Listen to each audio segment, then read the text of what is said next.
Hello everyone, I hope you all are fine. So আজি মই লৈ আনিছো ক্লাস 10 জিওগ্ৰাফি ফাৰ্স্ট চেপ্টাৰৰ এটো থাৰ্ড পাৰ্ট হ'ব ভিডিওটো আৰু লাষ্ট ক্লাছত মই তোমালোকক এক্সপ্লেইন কৰিছিলো ডেভেলপমেন্ট অফ ৰিসোৰ্স আৰু কৰলৈকে মই তোমালোকক এক্সপ্লেইন কৰিছিলো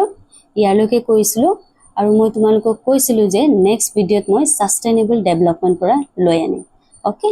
নাও সাস্টেইনেবল ডেভেলপমেন্ট মানে কি মানে আমি যেতিয়া এনভায়রনমেন্টক ড্যামেজ নকৰাকে বা একো অপকাৰ নকৰাকে একো হাৰ্ম নকৰাকে যদি আমি ডেভেলপ কৰো হেতু কি হ'ব সাস্টেইনেবল ডেভেলপমেন্ট তাৰ মানে কি যে আমি ডেভেলপমেন্ট প্ৰেজেন্ট মানে বৰ্তমানত আমি ডেভেলপমেন্ট কৰিব লাগে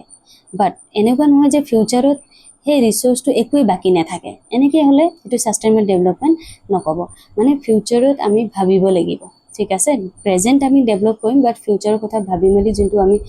ডেভেলপ কৰিম হেতুৱে হৈছে সাস্টেইনেবল ডেভেলপমেন্ট এতিয়া ইয়াত কি লিখা আছে ফাৰ্ষ্টত মই তোমালোকক বুজাই দিও Sustainable economic development means development should take place without damaging the environment. মানে development to এনেকে হ'ব লাগে যে sustainable economic development যে environment ক damage নকৰাকে environment একো harm নকৰাকে okay আৰু development in the present should not compromise with the needs of the future generation. মানে হেতুৱে যে development কৰিব লাগে but এনেকুৱা নহয় যে ফিউচাৰত একোই বাকি নাথাকে তেনেকে হলে এটো সাস্টেইনেবল ডেভেলপমেন্ট নকব ফৰ এক্সাম্পল লেটস সে তোমালোকে কি কৈছা ঘৰ বনাম বুলি ভাবিছা ওকে সো ঘৰ বনাবলৈ কি লাগিব গছ কাটিব লাগিব ঠিক আছে টিম্বাৰ লাগিব দৰ্জা বনাবৰ কাৰণে এইবিলাকটো টিম্বাৰে লাগে ৰাইট সো তোমালোকে কি কৰিলা গছ কাটিলা বাট গছ প্ৰেজেন্টত তোমালোকে ঘৰ বনাইছা ডেভেলপ কৰি আছা ৰাইট বাট এটো ফিউচাৰত কেনেকে এতিয়া তোমালোকে সাস্টেইনেবল কেনেকে কৰিবা বুলি কওঁতে এটা গছ যদি কাটিছা 10টা তোমালোকে লগাই দিছা হেতু হ'ল সাস্টেইনেবল ডেভেলপমেন্ট মানে ফিউচাৰত একো হাম নহব তেতিয়া ওকে যদি এনেকে কৰি আছা যে সব গছ কাটি দিছা আৰু একো লগোৱা নাই তেতিয়া এটো সাস্টেইনেবল ডেভেলপমেন্ট নহব বুজি পালানে কথাটো সো সাস্টেইনেবল ডেভেলপমেন্ট মানে হেতুৱে যে প্ৰেজেন্টত প্ৰগ্ৰেছ ঠিক আছে প্ৰেজেন্টত প্ৰগ্ৰেছ হৈছে আৰু ফিউচাৰৰ কাৰণে সেফটিও তোমালোকে ভাবি আছা ঠিক আছে হেতু হৈছে সাস্টেইনেবল ডেভেলপমেন্ট এতিয়া ইয়াতে নেক্সট কি আছে নেক্সট বক্সটোত কি আছে হেতু মই বুজাই আছো তোমালোকক ৰিও ডি জেনেৰিও আৰ্ট সামিট 1992 এতিয়া ৰিও ডি জেনেৰিওটো এটা কি হয় জেগাৰ নাম প্লেজৰ নাম ঠিক আছে ক'ত আছে বুলি কওঁতে এটো ব্ৰাজিলত আছে ঠিক আছে সাউথ আমেৰিকাৰ যোনটো কান্ট্ৰি আছে ব্ৰাজিল বুলি ব্ৰাজিলত আছে ৰিও ডি জেনেৰিও এতিয়া নেক্সট কি লিখা আছে যে আৰ্ট সামিট এতিয়া সামিট মানে কি হয় ফাৰ্ষ্টত আৰ্ট মানেটো বুজিয়ে পাইছা সামিট মানে কি হয় সামিট মানে হৈছে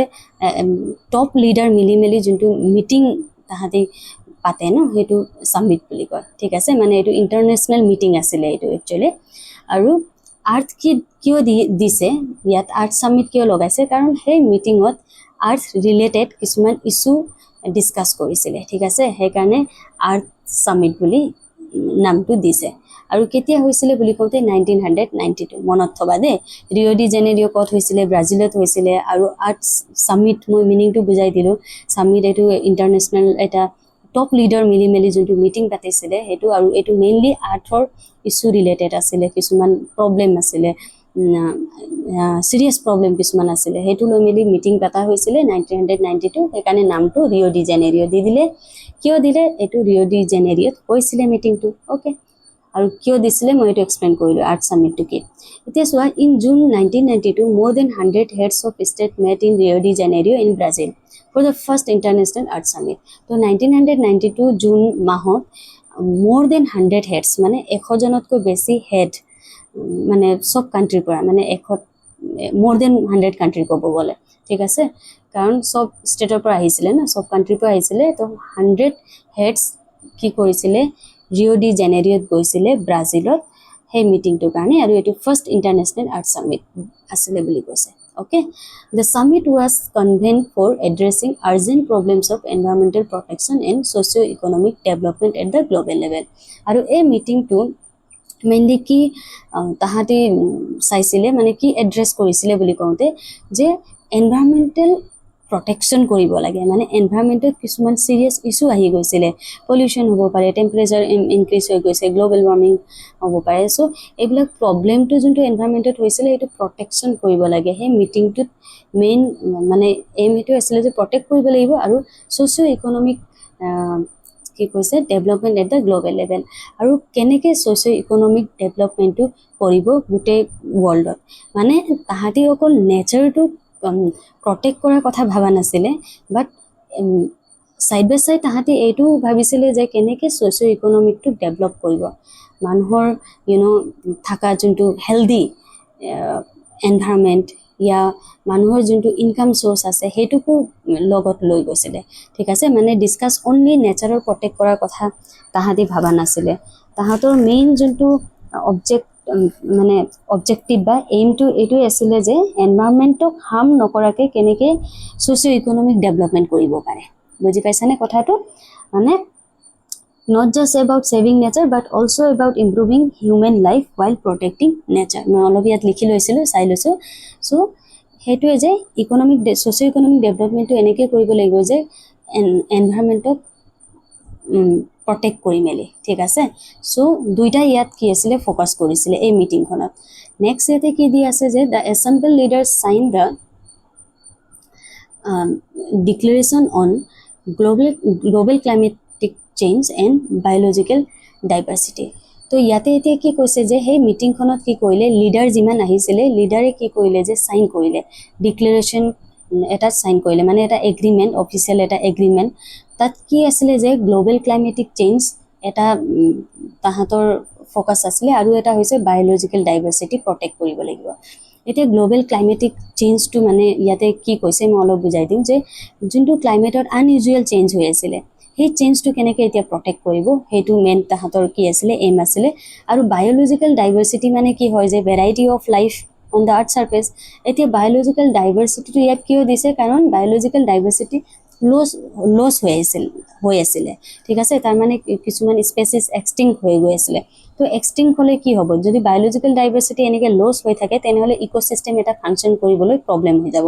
কাৰণ চব বস্তু এটা ইটো সিটোৰ লগত ইণ্টাৰডিপেণ্ডেণ্ট হয় ঠিক আছে চ' যদি ক্লাইমেট চেঞ্জ হৈ যায় তেতিয়া কি হ'ব বায়'লজিকেল ডাইভাৰ্চিটিত কি হ'ব এফেক্ট হ'ব ঠিক আছে চ' এক দুসৰাৰ লগত ৰিলেটেড আছে অ'কে আৰু এইটো যদি এফেক্ট কৰে তেনেহ'লে কি হ'ব ইক'চিষ্টেম ফাংচন কৰিবলৈ কাৰণে প্ৰব্লেম হ'ব ইণ্টাৰডিপেণ্ডেণ্ট হয় চব ইটো সিটোৰ লগত এটা যদি কিবা হৈ যায় বেলেগ এটাক এফেক্ট কৰিব ঠিক আছে চ' সেইকাৰণে তাহাঁতি চাইন কৰিলে যে সেই লিডাৰ্ছবিলাকে দুটা তাহাঁতি মেইনলি এগ্ৰিমেণ্ট মানে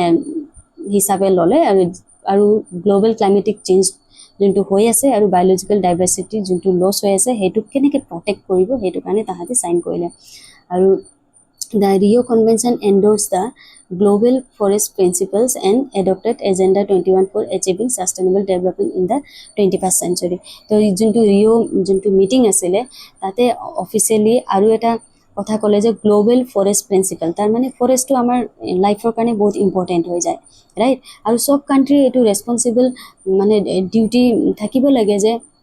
ফৰেষ্টটো প্ৰটেক্ট কৰিবৰ কাৰণে ঠিক আছে কাৰণ এটা কাণ্ট্ৰিয়ে যদি নকৰে এনেকুৱা নহয় ন বৰ্ডাৰলৈকে প্ৰব্লেম থাকিব বৰ্ডাৰ পৰা ইফালেতো যাব প্ৰব্লেম পলিউশ্যন যদি হৈ আছে এনেকুৱা নহয় যে ইণ্ডিয়াৰ ভিতৰতে পলিউশ্যনটো থাকিব বেলেগ কাণ্ট্ৰিটো যাব ৰাইট চ' এইটোৱে যে গ্ল'বেল ফৰেষ্ট প্ৰিন্সিপলটো কি হয় যে ফৰেষ্টটো আমি কি কৰিব লাগে যে কেয়াৰফুলি ইউজ কৰিব লাগিব ঠিক আছে আমি প্ৰটেক্ট কৰিব লাগিব আমি কাৰণ ফৰেষ্টটো কি হয় আমাৰ লাইফৰ কাৰণে ইম্পৰ্টেণ্ট হয় okay so' and adopted agenda 21 agenda মানে কি হয় এটা প্লেন অফ একশ্যন য'ত কি কাম কৰিব তাতে এজেণ্ডাত লিখা থাকিব 21 কিয় দিছে 21 এইটো কাৰণে দিছে যে এইটো 21st চেঞ্চুৰী বুজাইছে okay for achieving sustainable development in the 21st century সেইটোৱে যে ছাষ্টেইনেবল ডেভেলপমেণ্টটো কেনেকৈ কৰিব সেইটো মেইন এইম আছিলে sustainable development present plus future safety okay এতিয়া ইয়াত এজেণ্ডা 21 আকৌ ভালকৈ ইয়াত দিয়া আছে কি লিখা আছে চাওঁ মই ক'লোঁ এজেণ্ডা মানে প্লেন অফ একশ্যন কি কৰিব 21 it is related to 21st century okay so' it is the declaration sign by the world leaders 1992 কাৰণ 1992ত এইটো হৈছিলে মিটিংটো at the United nation conference on environment and development UNCED বুলি কয় এইটো ফুল ফৰ্মটো মনত থ'বা তোমালোকে চ' গোটেই ইউনাইটেড নেশ্যন মানে কি যে অল কাণ্ট্ৰিয়ে কি কৰিছিলে মিলি মেলি ন টুগেডাৰ সেই যোনটো মিটিং হৈছিলে আৰ্থ ছামিট এইটো কথা কোৱা হৈছে which took place at Rio' de Janeiro' য'ত ব্ৰাজিলত হৈছিলে ৰিঅ' ডি জেনেৰিঅ'ত it aims at achieving global sustainable development তো এতিয়া মেইন এইমটোৱে আছিলে যে গ্লোবেলি গোটেই ৱৰ্ল্ডতে কেনেকৈ ছাষ্টেইনেবল ডেভেলপমেণ্ট কৰিব ঠিক আছে it is an agenda to combat environmental damage poverty disease আৰু এই এজেণ্ডা 21ত কি আছিলে যে কেনেকৈ এনভাইৰমেণ্টেল যোনটো ডেমেজ হৈ আছে মানে পলিউশ্যন হৈ গ'ল ডিফৰেষ্টেশ্যন হৈ গ'ল সেইটো কেনেকৈ প্ৰটেক্ট কৰিব সেইটো এটা তাহাঁতৰ এজেণ্ডাত আছিলে পভাৰ্টি কেনেকৈ ৰিডিউচ কৰিব ঠিক আছে আৰু ডিজিজ যোনবিলাক হৈ আছিলে পলিউশ্যনৰ কাৰণে হ'ব পাৰে বা ডাৰ্টি ৱাটাৰ কাৰণে হ'ব পাৰে সেই ডিজিজটো কেনেকৈ তাহাঁতি কি কৰিব কম্বেট কৰিব কেনেকৈ তাহাঁতি প্ৰটেক্ট কৰিব এইবিলাকৰ পৰা আৰু through global corporation on common interest mutual needs and share responsibility এতিয়া কেনেকৈ কৰিব বুলি কওঁতে গ্লোবেলি কি কৰিব লাগিব যে মানুহে ইটো সিটোৰ লগত কৰ্পৰেট কৰিব লাগিব কৰ্পৰেশ্যন কৰিব লাগিব ঠিক আছে মানে এটা কাণ্ট্ৰিত যদি এইটো পলিউশ্যন হৈ আছে সেইটো কাণ্ট্ৰিতে নাথাকে অল অভাৰ ৱৰ্ল্ডতে সেইটো কি হ'ব এফেক্ট হ'ব ন সেইকাৰণে গ্লোবেল কৰ্পৰেশ্যনটো লাগিব ৱৰ্কিং টুগেডাৰ ঠিক আছে অন কমন ইণ্টাৰেষ্ট ইয়াতে কি বুজাইছে যে এতিয়া চব কাণ্ট্ৰিৰে এটা কমন ইণ্টাৰেষ্ট আছে যে আমি কেনেকৈ হেল্ডি এনভাইৰনমেণ্টত জীয়াই থাকোঁ কেনেকৈ আমাৰ ক্লাইমেটটো ভাল থাকে ইয়া আমাৰ পলিউশ্যন নহয় পলিউশ্যন ফ্ৰী এনভাইৰনমেণ্ট চব কাণ্ট্ৰিৰে এইটো এটা কমন ইণ্টাৰেষ্ট হয় এনেকুৱা নহয় যে কোনো এটা কাণ্ট্ৰিয়ে নক'ব যে মই হেল্ডি এনভাইৰনমেণ্ট মোক নালাগে বা মোক পলিউশ্যন ফ্ৰী নালাগে এনেকৈ কোনো এটা কাণ্ট্ৰিয়ে নকয় চব কাণ্ট্ৰিৰে এইটো কমন ইণ্টাৰেষ্ট হয় চবকে ভালে লাগে হয়নে আৰু মিউচুৱেল নিডছ আৰু চব কাণ্ট্ৰি এক দুসৰাৰ লগত কি হয় ডিপেণ্ডেণ্ট হয় ঠিক আছে ডেভেলপ কাণ্ট্ৰি ডেভেলপিঙৰ লগত ডিপেণ্ডেণ্ট হ'ব ৰ মেটেৰিয়েল কাৰণে আৰু ডেভেলপিং কাণ্ট্ৰিও ডেভেলপ কাণ্ট্ৰিৰ টেকন'লজিৰ কাৰণে ডিপেণ্ডেণ্ট হ'ব ৰাইট চ' মিউচুৱেল নিডছ আমাৰ চবৰে আছে এক দুসৰাৰ লগত ডিপেণ্ডেণ্ট হয় আমি অ'কে চ' আৰু কি হয় যে শ্বেয়াৰ ৰেছপনচিবিলিটি আৰু যোনটো আমাৰ ডিউটি আছে যে আৰ্টটোক প্ৰটেক্ট কৰা আৰ্টটোক ছেফলি ৰাখা সেই শ্বেয়াৰ ৰেছপনচিবিলিটি চবৰে হ'ব লাগিব চব কাণ্ট্ৰিৰে হ'ব লাগিব এনেকুৱা নহয় যে এটা কাণ্ট্ৰিয়ে কৰিছে আৰু এটা কাণ্ট্ৰিয়ে কৰা নাই আৰু এই ৰেছপনচিবিলিটিটো ডেভেলপ কাণ্ট্ৰিৰ বেছি হ'ব লাগে কাৰণ ডেভেলপ কাণ্ট্ৰিয়ে আগতে ইণ্ডাষ্ট্ৰি বনাই লৈছিলে ৰাইট আৰু পলিউশ্যনটো বেছি ডেভেলপ কাণ্ট্ৰিৰ কাৰণে হৈ গৈছিলে এতিয়া ডেভেলপিং কাণ্ট্ৰিও কি ৰেছপনচিবিলিটি আছে ন' ডাউট বাট ডেভেলপিং কাণ্ট্ৰিয়ে কেয়াৰফুলি ইউজ কৰিব লাগিব যদি ফৰেষ্ট ইউজ কৰি আছে কেয়াৰফুলি ইউজ কৰিব লাগিব ঠিক আছে নেক্সট কি দিয়া আছে যে one major objective of the agenda 21 is that every local government should draw its on local agenda 21 আৰু এটা অবজেক্টিভ কৈছে যে এজেণ্ডা 21 যে চব লোকেল গভৰ্ণমেণ্টবিলাকে কি কৰিব লাগে যে এটা লোকেলি এটা এজেণ্ডা বনাব লাগিব যে কি তাহাঁতি কৰিব ঠিক আছে এজেণ্ডা 21 তাহাঁতি বনাব লাগিব ফৰ এক্সাম্পল এটা মই দিছোঁ যে ধৰি লোৱা এটা চিটিত প্ৰব্লেম আছে ঠিক আছে এটা চিটিত কি আছে যে ৱেষ্ট বহুত তাত পেলাই আছে তো ৱেষ্ট মেনেজমেণ্ট এটা কৰিব লাগিব তো সেইটো এটা লোকেল সেইটো চিটিৰ কাৰণে এইটো প্ৰব্লেম হৈছে ৰাইট চ' লোকেলি সেইটোৱে লোকেল গভৰ্ণমেণ্টে যি প্ৰব্লেম আছে ওলাব লাগে আৰু তাহাঁতি চলিউশ্যনটো মানে প্ৰব্লেমটো কি কৰিব লাগিব সমাধান কৰিব লাগিব ঠিক আছে চলিউশ্যন আনিব লাগিব পঞ্চায়ত হ'ব পাৰে চ' লোকেলি যদি কৰে তেতিয়া কি হ'ব বেছি ভাল হ'ব তেতিয়া বেছি জলদি এইটো প্ৰব্লেমটো ছল্ভ হৈ যাব অ'কে চ' আজি আমি পঢ়িলোঁ আচ্ছা মই অলপ ইয়াত তোমালোকক দেখাই দিম বুলি ভাবিছিলোঁ ইয়াত মই মেপ এটা লৈ আনিছিলোঁ যে এইখিনি দেখাই দিওঁ যে কোনটো জেগাত মিটিং হৈছিলে এইটো ব্ৰাজিল কাণ্ট্ৰি ন ইয়াত ব্ৰাজিল আৰু এইটো ৰিঅ' ডি জেনেৰিঅ' ইয়াত আছে অ'কে চ' ইয়াত মিটিং হৈছিলে আৰ্ট ছামিট 1992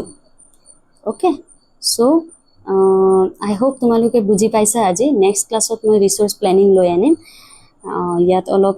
গুচি গৈছে PDF টো চ' নেক্সট ক্লাছত মই তোমালোকক ৰিচোৰ্চ প্লেনিং বুজাম ঠিক আছে চ' আজিলৈ ইমানেই থেংক ইউ ছ' মাছ